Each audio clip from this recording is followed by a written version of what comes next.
Hello, namaskar दोस्तों. So today I have one particular article from the fact section of the Hindu newspaper. So let's get it started. So the article is a poor but staunch devotee, एक गरीब लेकिन निष्ठावान भक्त.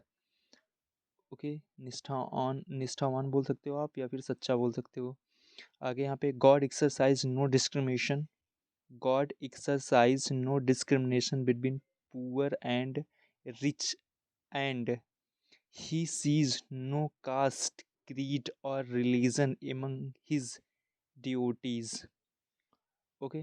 सो god exercise का मतलब होता है प्रयोग करना. ठीक है, तो गॉड प्रयोग करता है नो डिस्क्रिमिनेशन, कोई भी डिस्क्रिमिनेशन नहीं. बिटवीन पुअर एंड रिच, गरीब और अमीर के बीच में. ही सीज नो कास्ट, वह देखता है नो कास्ट, कोई भी रिली कास्ट, जाति, क्रीड मतलब पंथ या मजहब, रिलीजन का भी मतलब सेम होता है. एमंग हिज डिवोटीज मतलब जो ईश्वर होता है वो कोई भी डिस्क्रिमिनेशन नहीं करता है, चाहे वो गरीब हो या अमीर भक्त हो, और या फिर वो किसी भी रिलीजन से आता हो, उसकी कोई भी जाति हो. ठीक है, अब यहाँ पे एक चीज़ समझने को ये मिलेगा, नो का यूज़ किया गया है ना, no and not. What is the difference between no and not? So if we talk about the difference, so we use no before noun. Okay, जैसे यहाँ पे देखो तो आप, ये डिस्क्रिमिनेशन क्या है, नाउन है, नाउन के पहले नो आया है. अगेन यहाँ पे देखो कास्ट है, कास्ट के पहले क्या आया, नो आया है. और जो नॉट का यूज़ होता है वो प्रोबेबली एडजेक्टिव और वर्ब के साथ होता है. ठीक है, एडजेक्टिव और वर्ब के साथ होता है, तो ये थोड़ा सा याद रखिएगा. आगे यहाँ पे transcending all barriers, he will help them and shower his blessing infinitely. Okay, transcending मतलब ऊपर उठते हुए, आल बैरियर जितने भी बैरियर्स हैं, रुकावटें हैं, उनसे ऊपर उठते हुए. ही विल हेल्प, यहाँ पे ही जो है किसके लिए यूज़ किया गया है, गॉड के लिए. जहाँ जहाँ पे ही आया, यहाँ पे देखिए ही आया, यहाँ पे भी हीज आया है, तो ये सब किसके लिए आया है, गॉड के लिए आया, इसलिए इसको कैपिटल में भी लिखा गया है, तो ये भी याद रखिएगा. ही विल हेल्प, वह हेल्प करेंगे, हेल्प करेंगे, and shower his blessing infinitely, और अपनी जो आशीर्वाद है उसको देंगे. ठीक है, इनफाइनेटली अंततः जो है, या असीमित बोल सकते हो, असीमित अपनी ब्लेसिंग को प्रदान करेंगे. आगे यहाँ पे जाना भाई, जाना भाई अ डेस्टिट्यूट गर्ल, एक बेसहारा लड़की. तो यहाँ जाना भाई के बारे में क्या है, एक बेसहारा लड़की. वाज वार्शिपिंग, वह पूजा कर रही थी, लॉर्ड पंडुरंगा एवरी डे. तो जो ईश्वर पांडुरंगा है उनकी जो है प्रत्येक दिन पूजा करती थी या कर रही थी. Okay, her stay at a house of Namdeva. Her stay, यहाँ पे हर जो आया है किसके लिए आया है, ये लड़की के लिए आया है, ये जो डिस्टिट्यूट गर्ल है इसके लिए.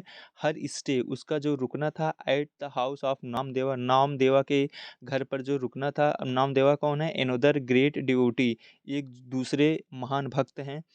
मोटिवेटेड हर, उन्होंने उसको मोटिवेट किया, मतलब इस लड़की को नामदेवा जी ने मोटिवेट किया. हर टूवर्ड द लॉर्ड, ईश्वर की तरफ जो है उन उसको मोटिवेट किया. She prayed that he is her father, mother, friend, relative and in short everything. He prayed, उसने प्रार्थना किया, दैट कि ही, यहाँ पे ही जो है गॉड के लिए आया है, कि गॉड हैं, गॉड इज हर फादर, कि ईश्वर जो है उसी उसके पिता हैं, माता हैं, फ्रेंड हैं, रिलेटिव हैं, एंड इन शॉर्ट एवरीथिंग, और जो है शॉर्ट में आप बोल सकते हो सभी चीज़ें हैं, सभी हैं. ठीक है. इट इट इज सैड, यह कहा जाता है, पंडुरंगा जो गॉड थे, Panduranga himself had written the compositions of Janabai. Okay, it's not a भाई, it's a Janabai.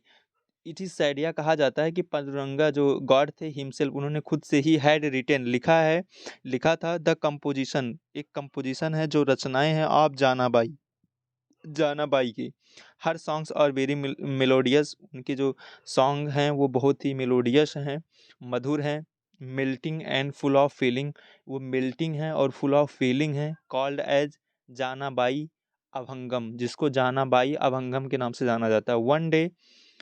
One day the house of Namdeva was about to fall due to the heavy rain, but Panduranga was holding the wall on his shoulders in the guise of old person.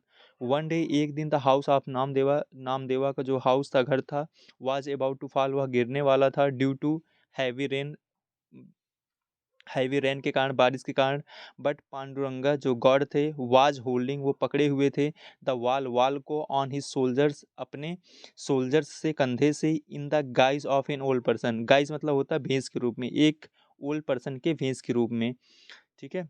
When Janabai, जब Janabai asked why should you take such a great pain, कि आप जो है आपको ऐसा जब जानाबाई ने पूछा कि आप इतना कष्ट क्यों ले रहे हो, या फिर आपको इतना कष्ट क्यों लेना चाहिए, लॉर्ड रिप्लाइड, तो भगवान ने, ईश्वर ने रिप्लाई किया दैट कि when my devotees are doing immense service to me, जब मेरे भक्त जो है अत्यधिक सेवा करते हैं मेरी, should I not reciprocate it, तो क्या मुझे उनकी हेल्प नहीं करना चाहिए, या मुझे उसके बदले में नहीं करना चाहिए, तो ये हो गया रेसिप्रोकेट, मतलब होता है बदले में करना। She felt execrated, she felt execrated when she was falsely fabricated for the well well valuables missing in the temple of Panduranga, she felt excreted, excreted का मतलब होता है यहाँ पे यू नो सी स्टार्टेड, मतलब वो जो है अपने आप को कोसने लगी, वह मतलब ये बोल सकते हो बुरा फील करने लगी ना, सी फेल्ट एक्सक्रेटेड, वह जो है बुरा फील करने लगी, व्हेन, जब सी वाज फाल्सली फैब्रिकेटेड, जब उसने जो है फाल्सली फैब्रिकेट किया था, झूठी मन गढ़ंत कहानी बनाई थी, फॉर द वैल्यूबल्स मिसिंग, जो वैल्यूबल्स मिसिंग थे in the temple of the Panduranga, जो पांडुरंगा के टेम्पल में कुछ वैल्यूबल्स जो चीज़ें थी, जो वैल्यूबल्स जो चीज़ें थी वो मिस हो गई थी, गायब हो गई थी, उसके लिए उसने जो है मनगढ़ंत कहानी बनाया था, ठीक है। सो उसके लिए वो जो क्या कर रही थी, बुरा फील कर रही थी, ठीक है।